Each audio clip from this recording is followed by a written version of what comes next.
네, 반갑습니다. 네, 반갑습니다. 제가 그동안 스님 되고 나서 군에 오기까지 느꼈던 점 얘기하는 시간이라고 생각하시면 될 것 같아요. 이제 그 상담하고 오는 친구들은 경중이 좀 달라요. 우리 병원에 가도 좀 감기 정도 되는 사람 있고 좀 심각한 친구들 있고 하지 않습니까? 오는 친구들도 마음이 울적해서 오는 정도의 친구들도 있고요. 지금 당장이라도 무대를 뛰쳐나가고 싶어요. 이런 친구들도 있고 살고 싶지 않습니다. 이렇게 말하는 친구들도 있어요. 근데 이유가 다 약간 달라요. 근데 제일 많은 이유가 뭔지 아세요? 여자 문제였네요. 여자 문제요? 네. 연애. 여자친구랑 그 여결은 여자친구랑 더 친해지고 싶은데 잘 안 돼요가 아니고요. 군에 가면 뭐가 돼요? 헤어지는 거죠. 단절이 됩니다. 단절. 사회랑 단절, 취미랑도 단절이 돼서 여자친구랑 연락이 안 돼요. 제 친구들한테 들었는데 제 옆에 뭐 다른 친구들이랑 사귄대요. 연애를 어떻게 해야 좋을까요? 이런 걸 물어보는데 제가 여러분 19살 때 스님이 됐어요. 남자 중학교, 남자 고등학교 나와서 스님 됐거든요. 그러니까 뭐 해본 적이 없는데 저한테 와서 물어보니까 답답한 노릇이죠. 정말 스님 돼가지고 저도 이렇게 될 줄 몰랐는데 연애 관련된 책을 엄청 맡은 것 같습니다. 뭔 얘기 해줘야 되지? 제가 해준 얘기는 그거였습니다. 일당을 잘해라. 일당 잘하라는 게 결국에는 내 마음을 잘 들여다보고 너무 내 마음에 좋은 것만 하고 내가 좋으면 무조건 다 내 마음을 드러내고 이 조절을 못하면 받는 사람 입장에서는 그 관심이 좋을 때도 있고 부담스러울 때도 있거든요. 그 조절을 잘하라는 게 이제 제 내용이었고 요즘 장병들은 약간 좀 이해 못하는 전우. 장병들한테 전우가 뭐냐고 물어보면 옆에서 코 골고 이빨 갈고 청소하자 그러면 갑자기 화장실 간다고 도망가버리고 내 거 로션 샴푸 훔쳐 쓰는 사람을 전우라고 얘기하는데 우리 여기 계신 분들은 전우 그러는 느낌이 좀 아마 상을 나실 겁니다. 실제로 스님들 중에서도 저기 정말 총알이 날아다니는 곳에 다녔던 어느 스님들 계시잖아요. 여쭤보면 그분들이랑 각별하게 생각하시더라고요. 그냥 옆에서 내 군복무 하는 사람이 전우도 아니고 피를 나누지 않았지만 정말 마음 깊이 그렇게 마음을 나누는 사람을 전우라고 생각하더라고요. 그래서 장병들한테 항상 말합니다. 여러분 옆에 있는 사람이 어떤 사람들이냐 이렇게 물어보고요. 그렇게 힘들고 무섭고 어려운 군생활이면 옆에 있는 전우들이 정말 필요해야 되는데 여러분 군생활 좀 다시 한번 고민해보세요. 이런 얘기를 합니다. 여러분 제가 장병들한테 이야기를 3가지 종류로 하거든요. 첫 번째 게 요 얘기, 두 번째 얘기는 무죄칠식에 대해서 얘기해 줍니다. 무죄칠식 뭐예요? 가진 거 없을 때 도와주시는 무시할 수 있는 맞아요. 유급자까지. 내가 돈이 없어도 누군가한테 보실할 수 있다는 거예요. 이상하죠? 보실하는 거는 돈으로 하는 거 아니에요? 보실하는 거는 돈으로만 하는 게 아니죠. 돈이 없어도 부처님 법에 대해서 알려줄 수도 있고 누군가한테 무서워하고 있으면 괜찮아 하면서 받아들 줄 수도 있고 이런 것들이 다 보시라는 거예요. 그래서 부처님께서 말씀하신 무죄칠식은 다른 사람 대할 때 어떻게 대하라는 거예요.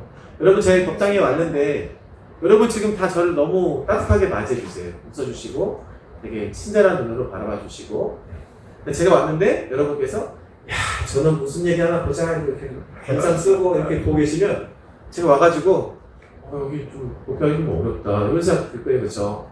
이런 사람들 뭐라 그래요? 누가 만나오면은 아유 반가워요 하고 웃어주시고 악수해주시고 같이 뭐 이렇게 오늘 법회 준비도 하고 방석도 깔아야 되는데 말하지 않아도 아유 오늘 보살님 오셨어요 같이 방석 깔아요 이렇게 하는 분들 보고 저희가 뭐라 그래요? 친절한 사람. 제가 진짜 말씀드리고 싶은 단어인데 장병들한테 꼭 말해줍니다.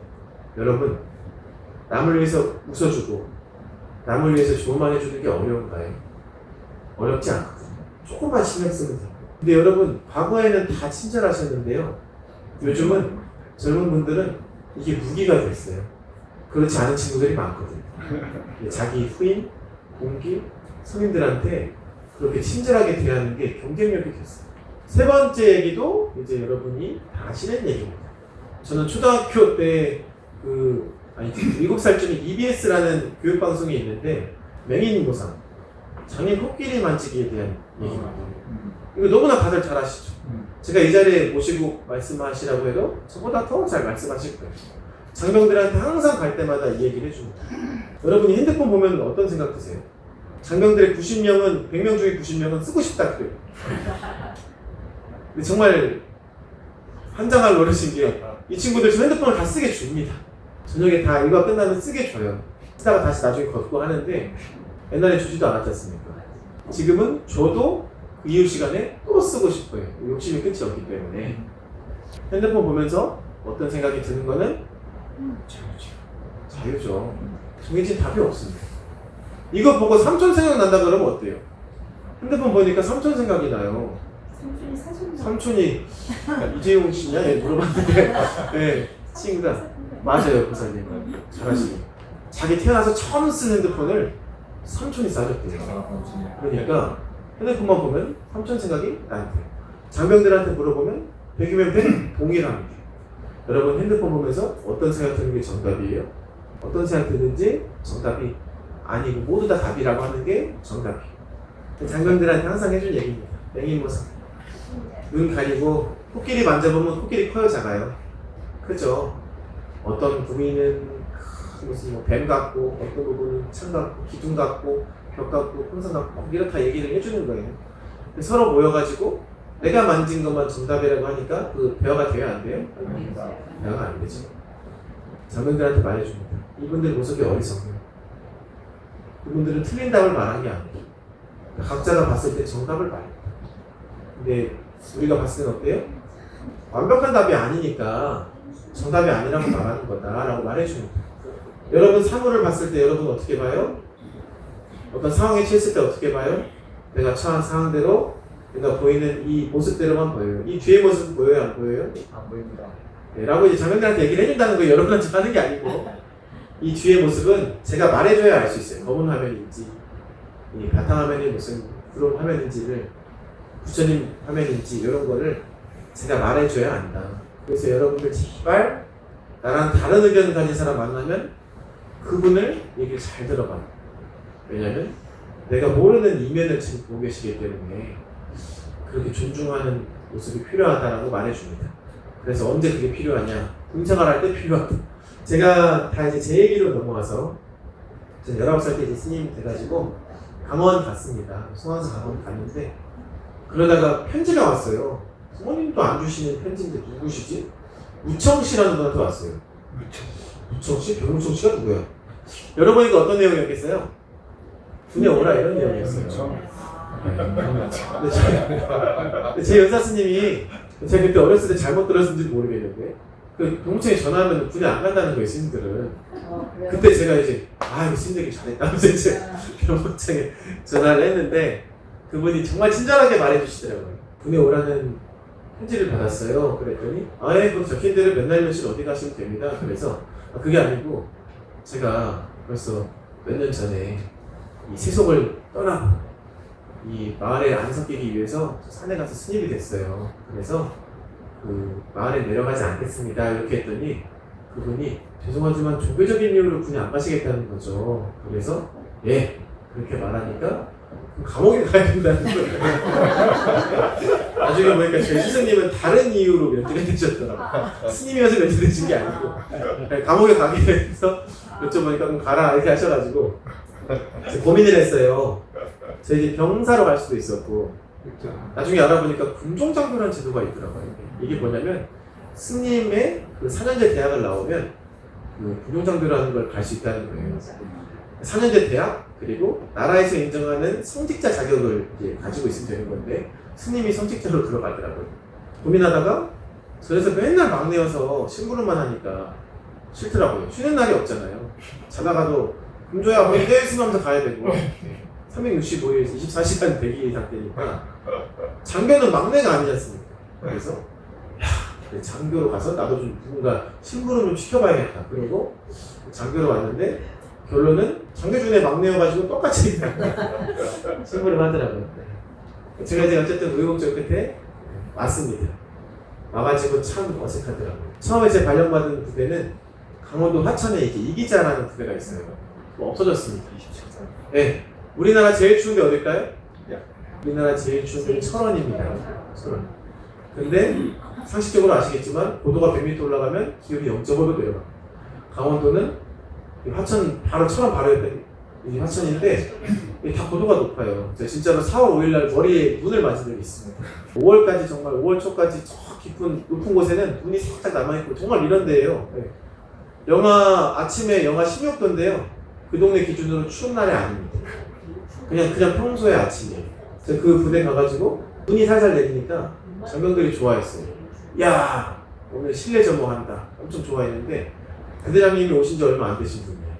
뭐가 있으시겠어요? 진급하시고 얼마 안 되셨으니까 우리 부대를 대한민국 최정예 부대로 만드시고자 하는 마음이 있으세요. 16도에 눈이 내리는데 장병들은 밖으로 이제 실내 점호 시키시고 애들이 다 이제 싫어하니까 물어보신 거예요. 우리 최강 몇 대대 장병들 춥습니까? 물어보시니까 장병들이 뭐라고 그랬을까요?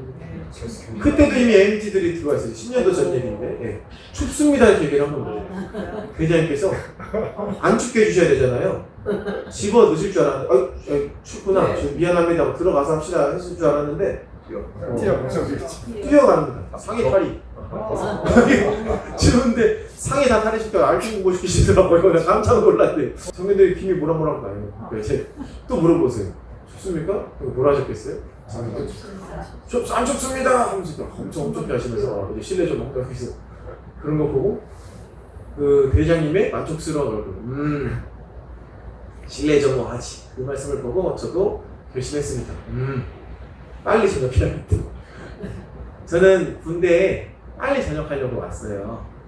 근데 별로 이렇게 있을 생각이 없었고 저는 그 전공이 복지학과거든요. 그래서 건방진 생각이죠. 강원에 4년 졸업하고 이제 경절 다 공부했다 이거예요. 지금 보니까 녹차만 봤는데 그냥 부처님 경전에 제목이 그냥 이런 책들이 있구나 이런 경전이 있구나만 배우고 나왔는데 그 당시 이제 제가 뭘 철이 없을 때니까 부처님 경전 다 배웠으니까 다른 걸 또 외전을 공부해야지. 그리고 난 왜 스님 됐을까? 어렵고 힘든 사람들 좀 도와주기 위해서 난 스님 됐는데 복지학과 가야겠다. 복지학과 갔습니다. 그래서 이제 강원 나오고 복지학과 가가지고 군대 가라니까 빨리 갔다가 복지관 운영을 해야지. 그리고 군에 갔어요. 군에 가서 빨리 나오고 싶더라고요. 그럼 군대 막 기합 주는 것도 어색하고 제가 입고 있는 모습도 어색하고 저 머리가 어때요? 스님들 치고?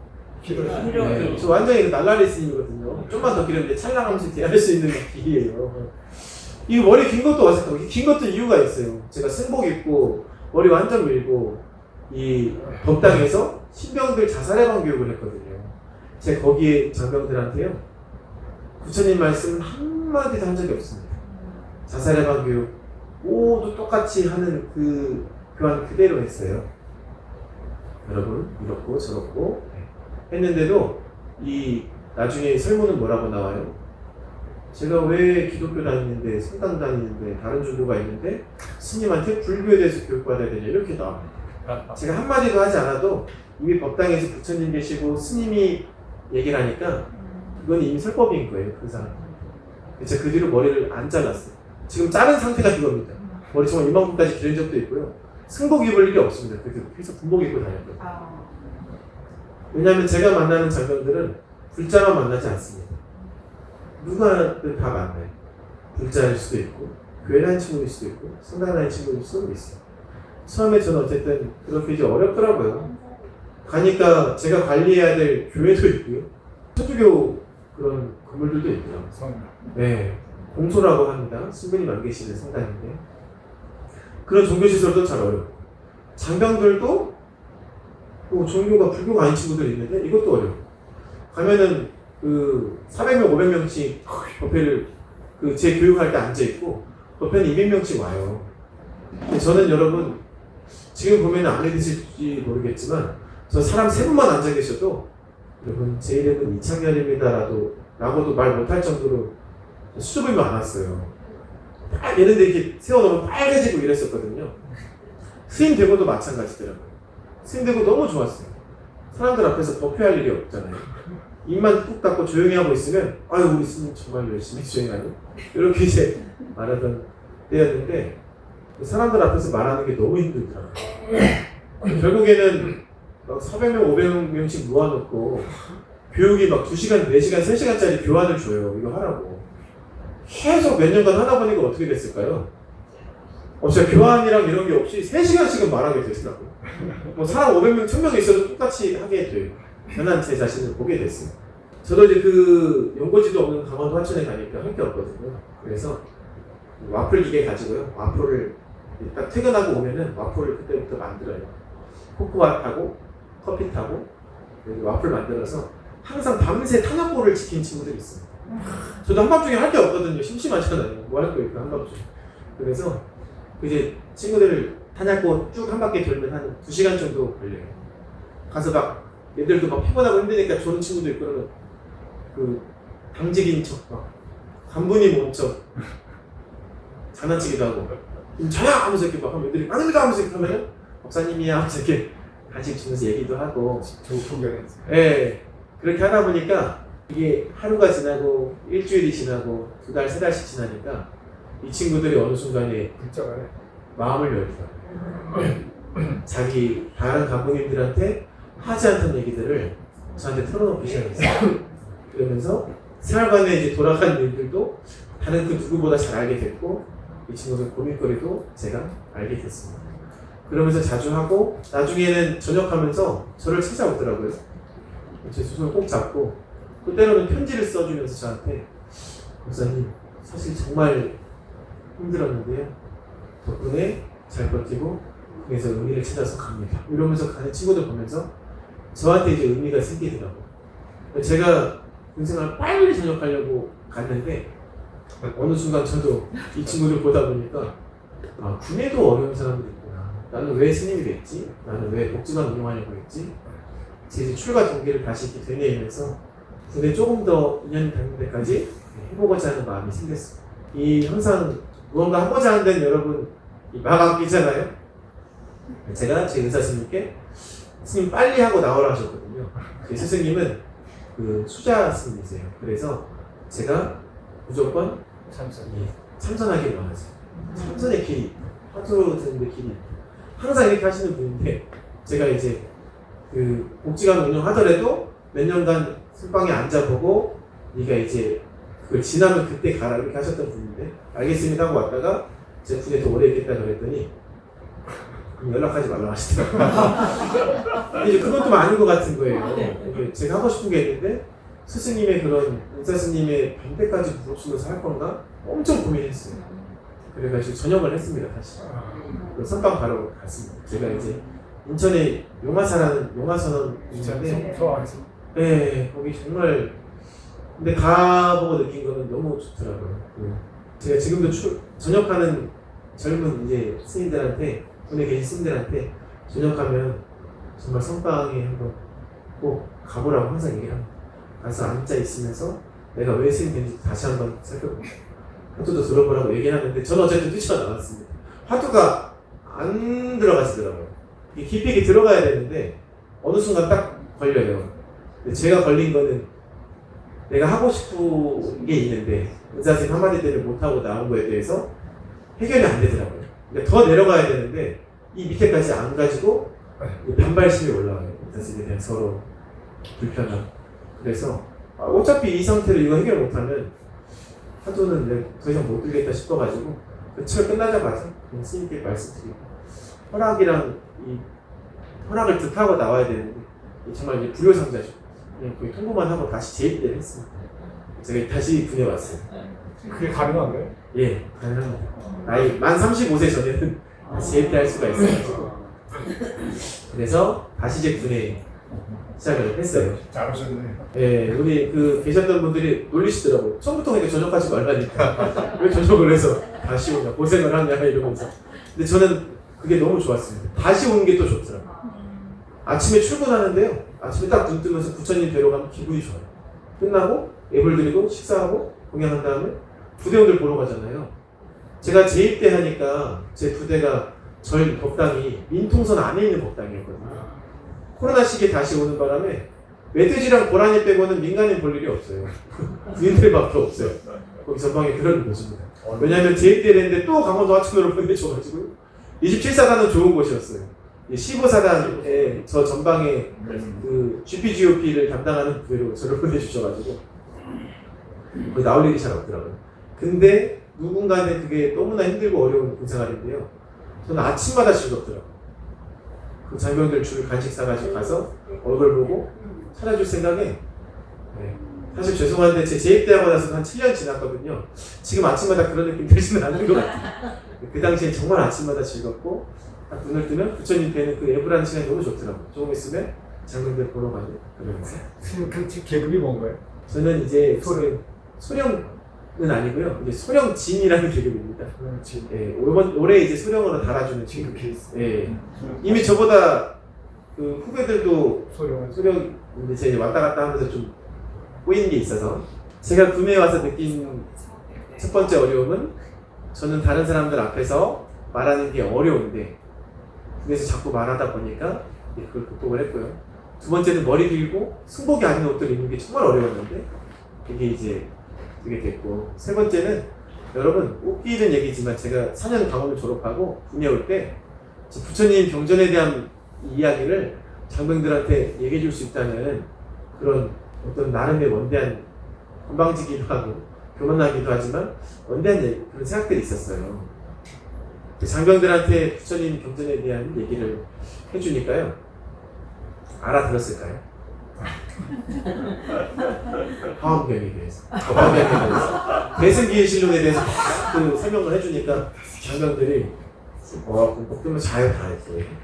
그래서 아유 쉬운 거부터 하자. 반야신경.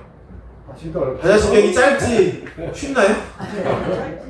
훨씬 어려워요. 근데 저는 나름대로 야 이거는 우리 장병들도 알 거야 하면서 막 감각기관이 어떻고 뭐 공이 어떻고 12여기가 어떻고 막 한 진짜 6부작으로 매 법회마다 그 막 해서 하니까 장병들이 점점 졸고 여러분 그 제가 간과했던 게 있더라고요. 어렸을 때 저희가 말하기, 읽기, 말하기, 쓰기, 듣기를 배우죠. 말하기의 제일 기본이 뭐예요? 청중을 이해하는 거예요. 잘 듣는 거. 이 사람들 뭐 하는 사람인지를 알고 거기에 대해서 말해야 되는데 제가 전혀 청중을 고려하지 않고 뭘 한 거예요, 저는. 설법이라는 거는 단순하게 말하면 말하기인데 부처님 말까지 그런 고급스럽지 못하게 그 전에 우선 말하는 작용인데 저는 저 혼자 하고 싶은 걸 그냥 그 앞에서 하고 있었던 거지 말하기를 하는 게 아니었어요. 다시 처음으로 돌아왔어요. 내가 부처님 처음 공부할 때는 어땠지? 19살 때 절에 와가지고 변제 뭐 이런 얘기를 하는데 변제가 뭐야? 그 무슨 돈 변제하는 걸로 알고 있어요. 절에서 삼재 이런 거 얘기하는 게 그런 삼재 그런 건가 줄 알았는데 변제가 뭐예요? 변제보살, 변제가 터졌다. 우리가 정말 말을 잘하는 사람들 보고 변제보살 이런 얘기를 하잖아요. 아, 난 이런 단어 하나도 잘 몰랐던 그 제 기억이 나면서 장병들한테 지금까지 제가 했던 거는 잘못된 접근 방법이구나. 그러면서 말을 이 장병들 수준에 맞춰서 하기 시작했습니다. 정말 쉽게, 정말 편하게. 산독심을 얘기할 때도요, 제가 여러분 탐심, 진심, 치심 이렇게 말하지 않습니다. 밀어내고자 하는 마음, 당기고자 하는 마음, 이런 정도 말이에요. 내가 좋아하는 걸 당기려고 하고, 내가 싫어하는 걸 미워하고죠. 똑같은 걸 계속 되돌이켜서 또 실수하는 게 우리 세 가지 잘못된 마음이에요. 이 정도로 말해줍니다. 막 한자 방송 이러지 않아요. 그렇게 하면 다 싸웁니다. 더 보니까 제가 장병들한테 간식 나눠주고 한밤중에 가서 이야기해주고 졸린 친구들 등 들겨주고 이런 것들이 별거 아닌 것 같은데 나중에 보니까 정말 필요한 것들이었습니다. 네. 손 한번 잡아주고 등 한번 두드려주고 하는 게 어느 순간 그게 다 부처님 이야기고 본문이고 부처님 행동이더라고요. 장병들은 저를 통해서 불교를 배우기 때문에 나중에 알았어요. 저는 처음에는 싫었거든요. 머리를 기르고 군복을 입고 제가 부대원들이랑 똑같이 얘기하고 위에 지혜가 만나면 충성하고 이런 것들이 어색하더라고요. 나 스님인데 내가 왜 그렇게 충성이 아니라 부처님한테 충성하면 되는데 한동안 막 그래서 처음에는 일부러 더 나쁜 표현인데 원조 부린다고 더 막 하지 않고 그랬었거든요. 지금은 더 그렇게 하려고 더 군복 입고 저보다 계급 높으신 분들 뵈면은 충성하면서 인사도 해드리고 그게 별 다른 게 아니고 그분들이랑 그렇게 하나씩 하는 게 이게 부처님 말이더라고요. 여러분 동사섭이라는 말씀 아시죠? 네. 사섭법에 들어있잖아요. 네. 사섭법 뭐죠? 저 몰라서 여쭤보는 거예요. 다 까먹어가지고. 옷이 하고 서서 에어서 좋은 말 해주고 동사사. 이행 좋은 일이 될 수 있도록 같이 행동해주고. 그래서 제가 배운 거는 내가 스님으로서 고고하게 법당에 앉아있는 게 불교를 전하는 게 아니구나 그런 생각을 하고, 네, 장병들이 항상 함께합니다. 장병들이 좋은 일 있으면 같이 좋은 일 하고 같이 체육대회도 하고, 좋은 일만 있지 않죠. 인간 세상 살면서 슬픈 일도 어려운 일도 생기고 누가 돌아가시기도 하고 사는 게 너무 힘들었나 봐요. 스스로 자기 처벌 하기도 하고. 근데 그게 장교들, 간부들도 여러분에 비해서 젊습니다. 50대예요. 60대 후반은 분 잘 없어요. 근데 장병들은 20살, 21살짜리들 친구들한테도 그런 일이 있습니다. 그러면 항상 그냥 종교가 다르더라도 옆에 함께 같이 물 하나 따라드리고 손을 잡아드리고 그 자리에 함께 하면서 있습니다. 제가 하는 일은 부처님 법을 전하는 일이고요. 두 번째는 불교를 아니더라도 이 장병들이 바른 인성 가지고 바르게 살아가는 일입니다. 장병들한테 더 많이 보람을 알려주고 의미를 찾게 하는 인생활 될 수 있도록 한 발 한 발 잘 디뎌볼 테니까요. 여러분들 주변에 장병들 보면서 아이고 요즘 애들이 무슨 군인이야 그렇게 생각하지 마시고 나름의 군인에 또 어려움이 있습니다. 안타까운 마음으로 잘 이렇게 돌봐주시고 그렇게 해주시면 좋을 것 같아요. 예, 제 군생활만큼이나 좀 약간 두서없고 좌충우돌한 그런 법문 시간이었던 것 같은데, 혹시나 여기 오시게 되면 제 전화번호 상목장님 아시니까 언제든지 제 법당에 오시면 선배도 하시고 차도 마시면서 법당 한번 또 부대 한번 이렇게 같이 들어볼 수 있으니까요. 꼭 말씀 주시길 바랍니다. 오늘 제 이야기를 잘 나눴고 다음에 또 기회 되면 같이 뵈면서 이야기 나누면 좋겠습니다. 오늘 제 이야기는 여기까지입니다. 잘 들어주셔서 감사합니다. 수고하십시오.